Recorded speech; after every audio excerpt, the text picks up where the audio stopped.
மூங்கில் காடுகளே வந்து முனகும் பாடல்களே தூரச் சிகரங்களில்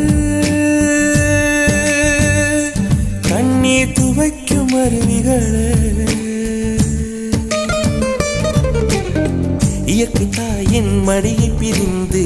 எப்படி வாழ இதயம் தொலைந்து சலித்து போனேன் மனிதனாயிருந்து பறக்க வேண்டும் பறவையாய் திரிந்து திரிந்து பறந்து பறந்து மூங்கில் காடுகளே